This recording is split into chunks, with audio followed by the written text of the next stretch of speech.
Hello Mark, my name is Tina. My number is 15. I'm a sophomore at NCUE. Today, I'm going to read a speech called How We Can Eat Our Landscapes by Paul Warhurst. The will to live life differently can start in some of the most unusual places. This is where I come from.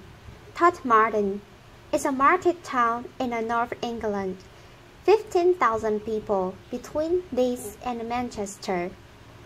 Fairly normal market town. It used to look like this, and now it's more like this, with fruit and veg, and herbs sprouting up all over the place. We call it propaganda gardening. Later, Corner Road Railway Station car park, front of a health center, people's front gardens, and even in front of the police station.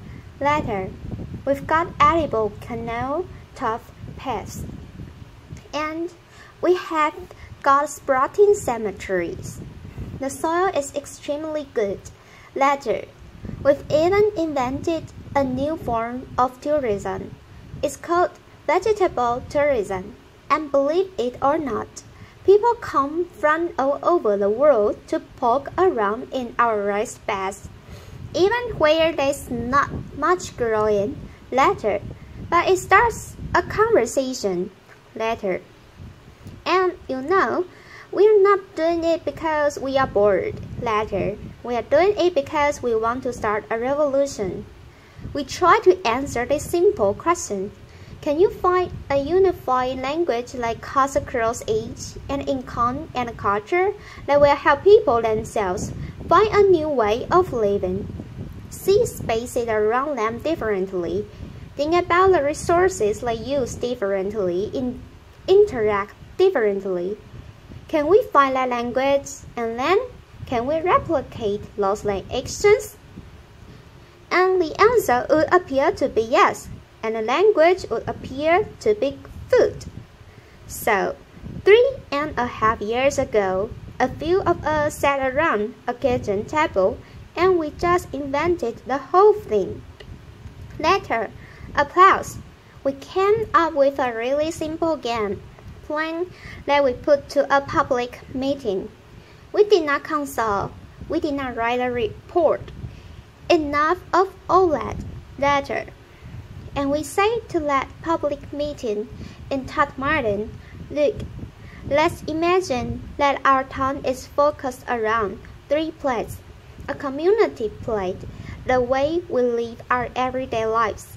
A learning plate, what we teach our kids in school, and what new skills we share amongst ourselves and business. What we do with the pound in our pocket, and which businesses we choose to support. Now, let's imagine those places agitated with community actions around food. If we start one of those community places spinning, that's really great. That really starts to empower people.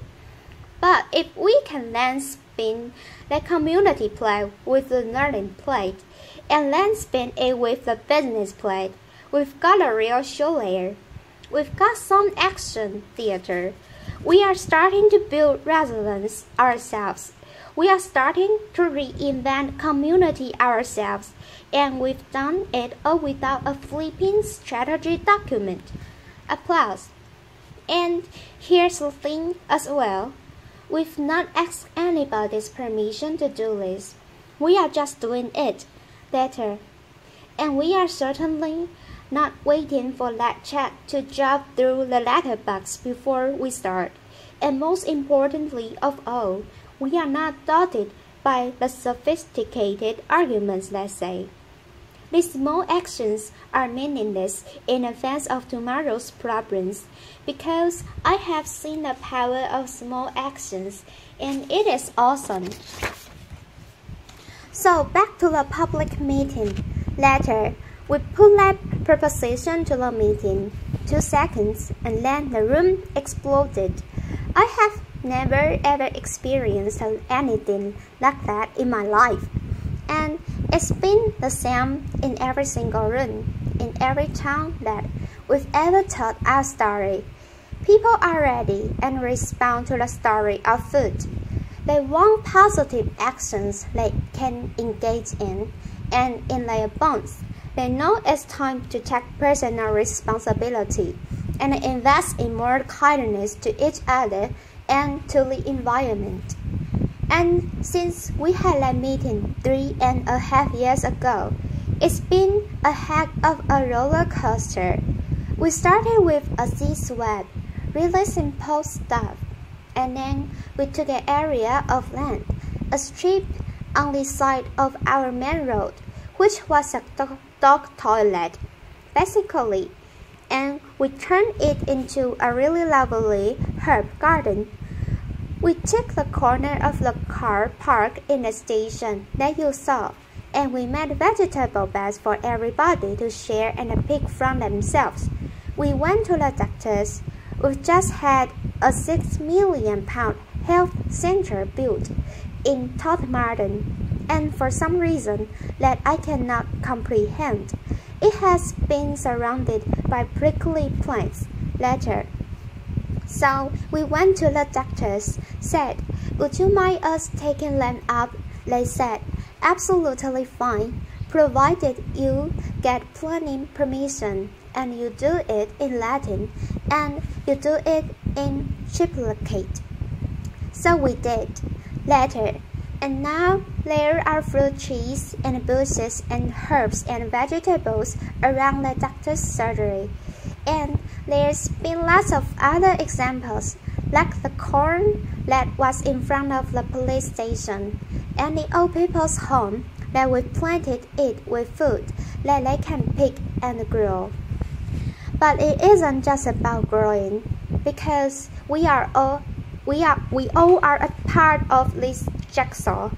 It's about taking those artistic people in your community and doing some fabulous designs in those raised beds to explain to people what's growing there.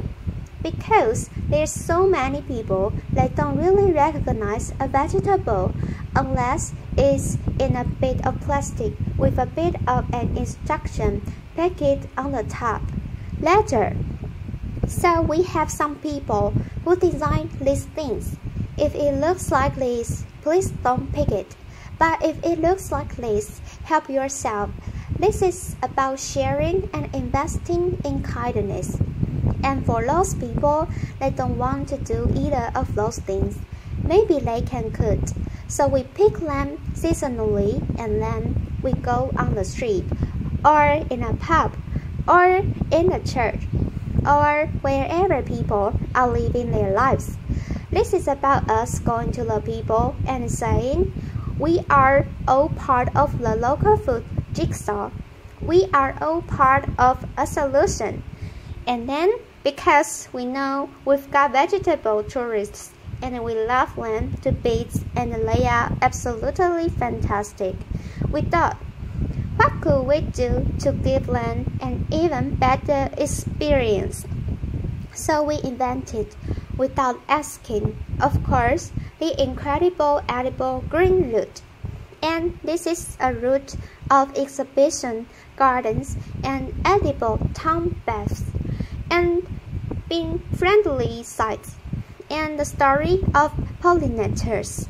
And it's a route that we designed that takes people through the whole of our town, past our cafes and our small shops, through our market, not just to and far from the supermarkets. And we are hoping that in changing people's footfall around our town, we are also changing their behavior. And then there's the second plate, the learning plate. Well, we are in partnership with a high school. We've created a company.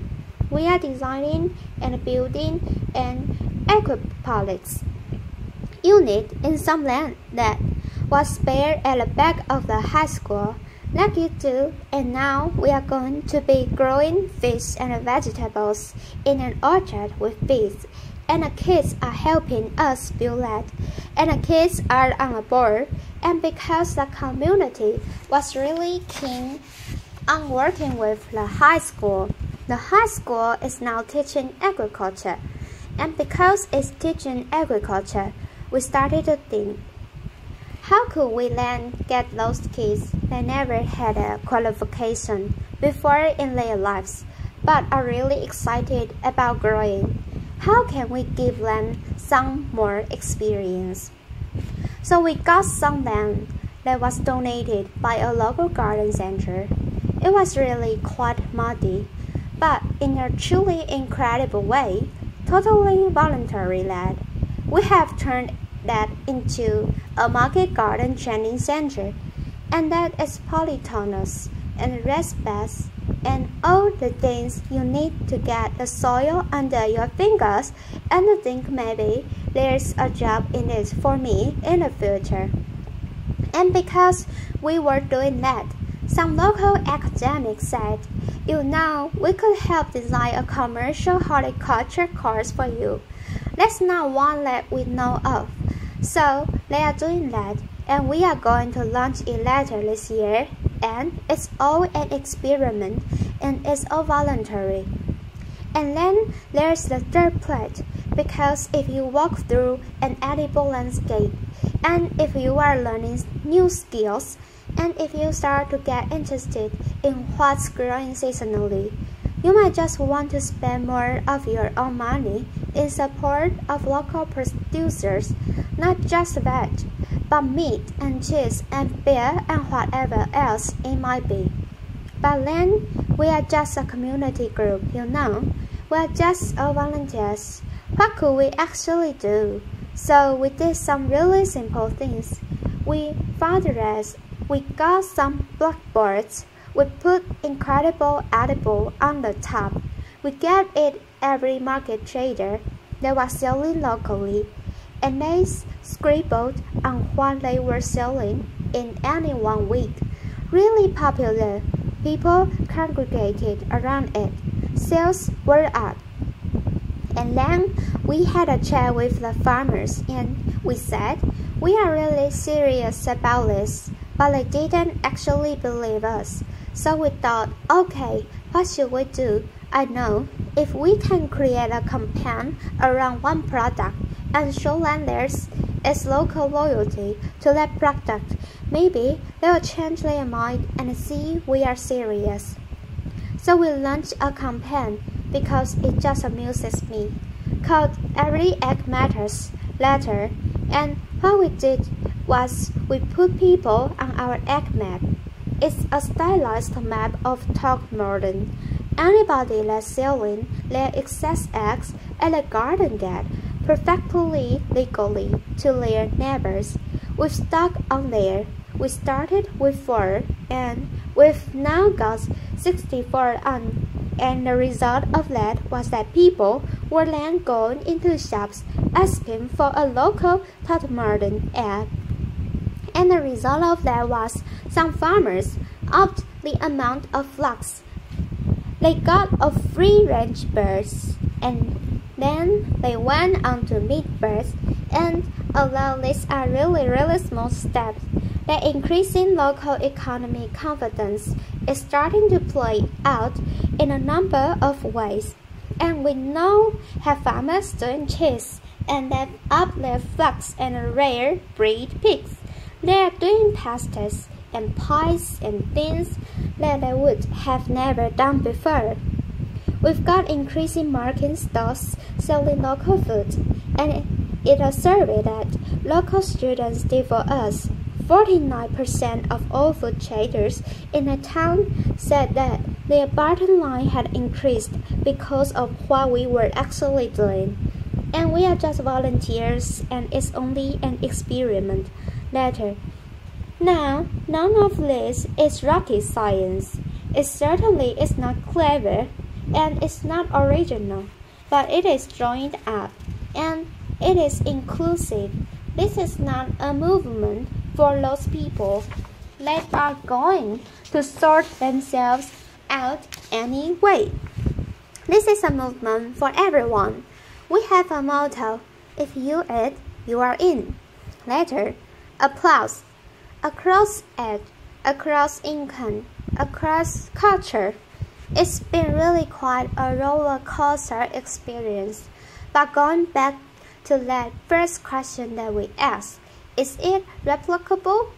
Yes, it most certainly is replicable. More than 30 towns in England now are spinning the incredible edible plant, whichever way they want to do it. Of their own volition, they are trying to make their own lives differently and worldwide. We've got communities across America and Japan. It's incredible, isn't it? I mean, America and Japan and New Zealand. People after the earthquake in New Zealand visited us in order to incorporate some of this public spiritedness around local growing into the heart of Christchurch. And none of this takes more money, and none of this demands a bureaucracy, but it does demand that you think things differently, and you are prepared to bend budgets and work programs in order to create the supported framework that communities can bounce off. And there's some great ideas already in our patch. Our local authority has decided to make everywhere incredible edible, and in support of that have decided to do two things. First, they are going to create an asset register of spare land that they've got, put it in a food bank so that communities can use that wherever they live. And they are going to underpin that with a license. And then let's say to every single one of their workforce, if you can help those communities grow and help them to maintain their spaces. Suddenly, we are seeing actions on the ground from local government. We are seeing this mainstreamed. We are responding creatively at last to what Rio demanded of us, and there's lots more you could do. I mean, just to list a few. 1. Please stop putting prickly plants around public buildings. It's a waste of space. Later. Secondly, please create edible landscapes so that our children start to walk past their food day in, day out on our high streets, in our parks, wherever they might be. Inspire local planners to put the food sites at the heart of the town and the city plan. Not relegate them to the edges of the settlements that nobody can see. Encourage all our schools to take this seriously. This isn't a second-class exercise. If we want to inspire the farmers of tomorrow, then please let us say to every school, create a sense of purpose around the importance to the environment, local food, and soils. Put that all the heart of your school culture, and you will create a different generation. There are so many things you can do, but ultimately, it is about something really simple. Through an organic process, through an increasing recognition of the power of small actions, we are started at last to believe in ourselves again, and to believe in our capacity, each and every one of us, to build a different and a kinder future. And in my book, that's incredible. Thank you. Applause, applause. Thank you very much. Applause.